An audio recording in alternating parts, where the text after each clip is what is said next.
The data is the data. Are you so sure? Day 6 of Karen Read's trial has wrapped up, and here's what happened today. Hi, my name is Sydney Rushing. I'm a criminal defense attorney in the state of Michigan. Now, let's talk about it. The defense continued their cross-examination of the Cellebrite digital forensics examiner, Ian Whiffen, this morning. And I believe they did a great job of undermining that evidence. He pointed out the inconsistencies regarding the direction of the device, and most importantly, that the information that he shared the prior day on direct examination did not include a photo or a depiction of a secondary location where John's phone could have been, which included a significant portion of the front of the house and the house itself. He basically was like, this wasn't in the presentation yesterday. This wasn't offered up by the prosecutor, but this is in your report, right? And he agreed. He said yes to all of those things.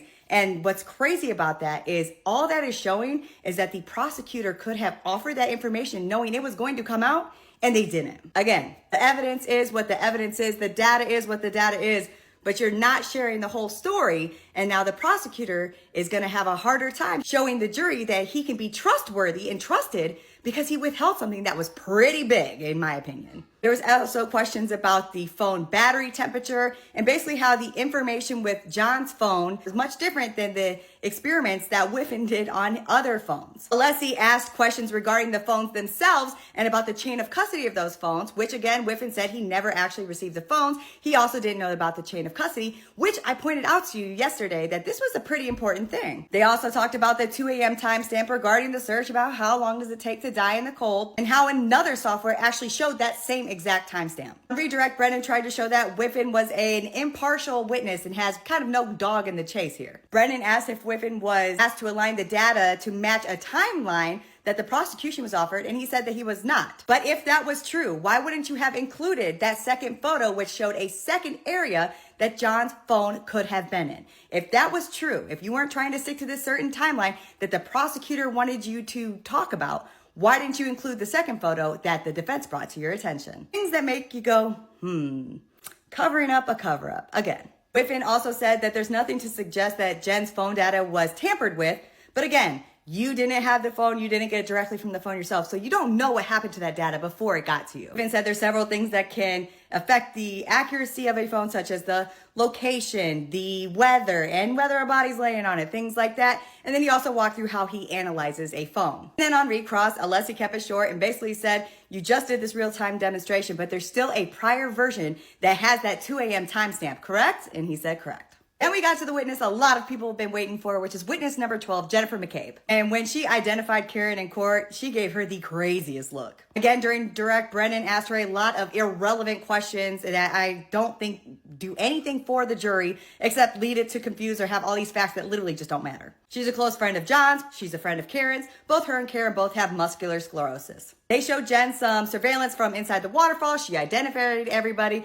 She showed herself as clapping when John and Karen showed up, like, yay, you're here. Like, so excited, right? She testified to that. And it was a fun night full of laughter and no violence, no anger, no fighting, things like that. She said that her and her husband left the bar and went to her sister's house for a gathering, that they invited John and Karen, and that they were expecting them. At the time that they arrived at the sister's house, there was a light snowfall, there were some vehicles in the driveway, and there was a Jeep in the street. She said that she thought she saw Jen's SUV outside in several different locations, and even texted John and asked if they were here yet and told him where to park. They stayed until about 1:30 to 1:45 in the morning. She said Higgins left first, and she was asked if she looked at the flagpole area when she left, and of course she said no, that she didn't. When she got home, she did a couple searches of her kids' sports teams and then went to bed with really nothing on her mind until she woke up to a phone call at 4:45 in the morning approximately from John's niece saying John didn't come home and he was missing, and she heard Karen in the background going crazy. She said Karen got on the phone and said, Jen, John didn't come home. I left him at Waterfall, and was just going crazy, and she couldn't really understand what she was saying at that point. Jen called Karen back, and she said that she didn't remember being at Fairview Road, and she asked, did I hit him? Could I have hit him? And then started making several calls, trying to think of ways that she could find John's location,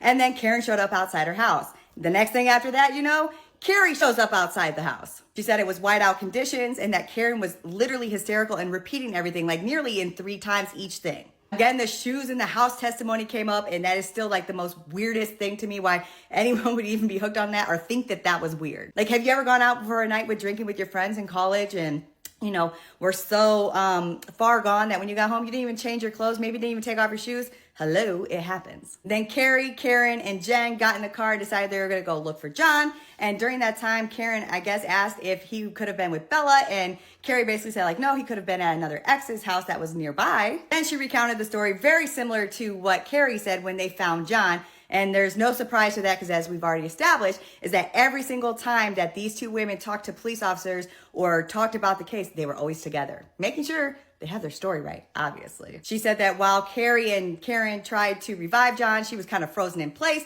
then knew that she had to call 911, but felt like in that moment she knew John was dead. She did go to her car to get blankets and towels to kind of like wrap John up. And then when she took over compressions for Carrie, she said she felt like an abnormal resistance during the compressions.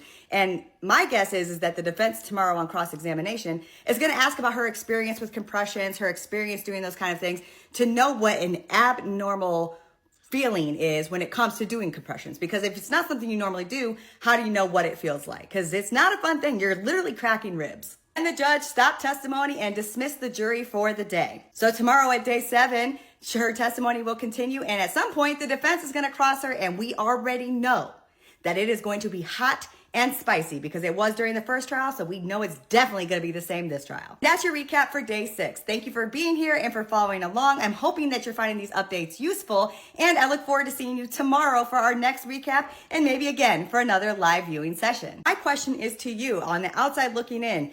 How shady does it look for the prosecutor not to show the whole picture regarding where the phone can have been located versus just the photo that looked good for them? How did you think that went over with the jury?